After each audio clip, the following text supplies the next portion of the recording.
आप जानते हैं कि एक छोटी सी व्यापारी कंपनी कैसे बनी भारत की सबसे बड़ी शासक शक्ति? क्या आप सुनना चाहेंगे उस दिलचस्प कहानी को जिसने पूरे देश को बदल कर रख दिया? चलिए हम आपको ले चलते हैं उस रोमांचक सफर पर जब ईस्ट इंडिया कंपनी ने भारत में कदम रखा, व्यापार शुरू किया और कैसे उसने अपनी चालाकी और रणनीति से पूरे भारत को खरीद डाला।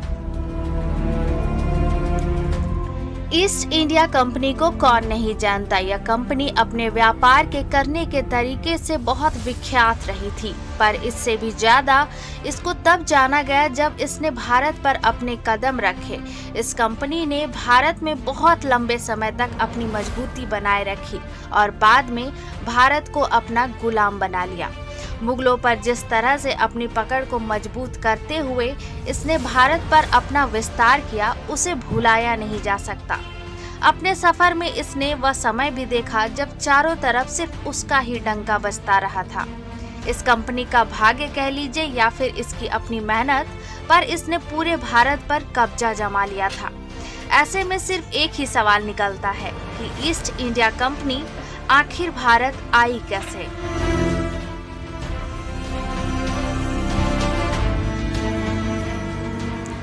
वह कौन सा शख्स था जिसकी वजह से ईस्ट इंडिया कंपनी की नींव भारत में आ खड़ी हुई? सन 1600 के आसपास कुछ अंग्रेज व्यापारियों ने रानी एलिजाबेथ से भारत में व्यापार करने की अनुमति ली और व्यापार के लिए एक कंपनी की जरूरत थी।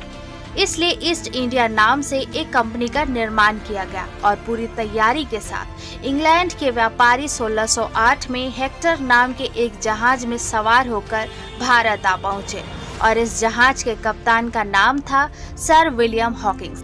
सबसे पहले यह जहाज सूरत के बंदरगाह के निकट आकर रुका और उस समय सूरत भारत का बहुत प्रमुख व्यापारिक केंद्र हुआ करता था और हॉकिंस व्यापार के ही नियत से भारत आया था और वो विदेशी राजदूत के रूप में आया था। उस समय भारत के मुगल सत्ताधारी राजा जहांगीर के पास जाकर उसने अपनी हाजिरी लगाई। चूंकि वह इंग्लैंड का राजदूत बनकर आया था, इसलिए मुगल राजा जहांगीर ने भारतीय परंपरा के अनुसार उनका बहुत अच्छे तरीके से अतिथि सत्कार किया, साथ ही साथ उसे पुरस्कार देकर भी सम्मानित किया। शायद जहांगीर को भी इस बात की थोड़ी सी भी भनक नहीं थी कि जिसे वो बहुत अच्छे तरीके से सम्मान कर रहे हैं वह कभी पूरे भारत में राज करेगा और जहांगीर को अपने कदमों पर ला खड़ा करेगा। चूंकि ईस्ट इंडिया कंपनी के आने से पहले पुर्तगाली यहाँ आ चुके थे, साथ ही साथ जहांगीर को भी प्रभावित कर चुके थे, जिसकी वजह से अंग्रेजों के सामने ये एक बहुत बड़ी चुनौती थी कि वह किस तरह से पुर्तगालियों को अपने रास्ते से हटाए ताकि उनका काम आसान हो जाए। और इसी कूटनीति की वजह से अंग्रेज जहांगीर और पुर्तगाली के बीच में फूट डालना शुरू कर दिया और वो अपने रास्ते में कामयाब भी हो गए। फूट डालने के साथ साथ वह विशेष अधिकार लेने पे भी कामयाब हुए और धीरे धीरे उन्होंने जहांगीर को भी अपने पक्ष में कर लिया और पुर्तगाल के जहाज को भी कब्जे में कर लिया। ऐसा करने के पीछे अंग्रेज का सिर्फ एक ही मोटिव था कि जितनी जल्दी हो सके पुर्तगालियों से सूरत में जो व्यापार चल रही है उसे ठप कर दिया जाए ताकि उनका रास्ता व्यापार के लिए साफ हो जाए। और इसी बीच 6 फरवरी 1663 को उसने बादशाह जहांगीर को एक शाही फरमान जारी करवाया। इसके तहत अंग्रेजों को सूरत में कारखाने बनाकर व्यापार करने की इजाजत मिल गई।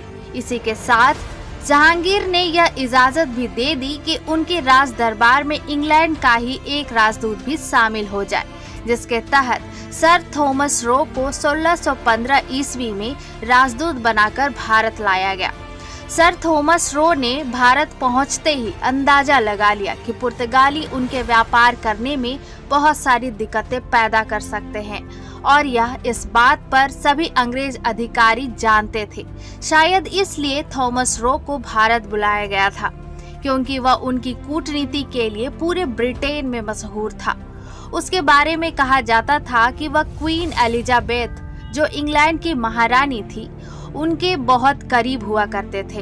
अपनी जिम्मेदारी को समझते हुए जल्द ही थॉमस रो ने अपना काम शुरू कर दिया। सबसे पहले उसने सारे मामलों को बहुत अच्छे तरीके से समझा और फिर अपने रास्ते में आने वाले कांटों को दूर करने के लिए एक बिग प्लानिंग की। अपने आकलन में उसने पाया कि अगर उसे भारत में व्यापार करना है तो दोबारा से ही एक शाही फरमान हासिल करना होगा, और इसके लिए उसने हॉकिंस से मदद ली और जहांगीर के दरबार में आ पहुंचे। वहां वो अपनी बातों की चतुराई से जहांगीर का दिल जीतने में सफल रहे, अर्थात अपनी बातों से वह जहांगीर को भरोसा दिलाने में सफल रहे कि अंग्रेज पुर्तगालियों से ज्यादा ताकतवर है और उन्हें व्यापार में भी अच्छा मुनाफा देंगे। मुनाफा के साथ साथ रोजगार और सुरक्षा देने का भी वादा करते हैं। और उनकी बातों में जहांगीर इतनी बुरी तरह से फंस गए कि उन्हें हॉकिंस की बात में आकर उसे विशेष अधिकार देने के लिए भी राजी हो गए और 1615 से 1618 के बीच ईस्ट इंडिया कंपनी ने विशेष अधिकार प्राप्त करने पे भी कामयाब हो गए। ईस्ट इंडिया कंपनी को जैसे ही अधिकार प्राप्त हुआ, उसने सबसे पहले अपने कारखाने लगाने शुरू कर दिए और एक के बाद एक अहमदाबाद, बरहानपुर, आगरा और सूरत में फैक्ट्री खोल दी। यहाँ तक कि बंगाल का इलाका को भी नहीं छोड़ा और धीरे धीरे पूरे भारत में ईस्ट इंडिया कंपनी का बोलबाला शुरू हो गया और जो कंपनी का कुछ अस्तित्व नहीं था, उसने पूरे भारत में अपना पूरा फैलाव जमा लिया।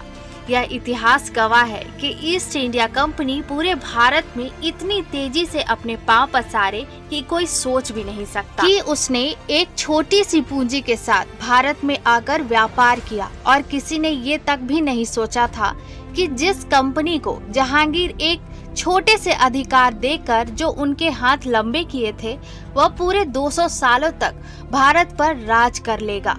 शायद जहांगीर ने भी ना सोचा होगा, क्योंकि ईस्ट इंडिया कंपनी से पहले भारत में बहुत सारे विदेशी व्यापारी आकर व्यापार कर चुके थे, पर जिस तरह से ईस्ट इंडिया कंपनी ने धोखा दिया, वह धोखा भारत को कभी नहीं मिला था।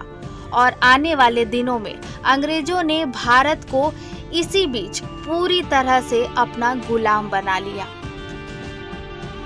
दोस्तों, आज की वीडियो आपको कैसी लगी? अगर अच्छी लगी तो प्लीज हमें लाइक करें और इस तरह की इंफॉर्मेटिव वीडियो आसान शब्दों में सुनना और याद करना पसंद है तो आप हमारे चैनल को प्लीज सब्सक्राइब करें। तो मिलते हैं किसी नए वीडियो में नए टॉपिक के साथ में इंफॉर्मेशन को और भी आगे बढ़ाने के लिए। तब तक के लिए जय हिंद, वंदे मातरम।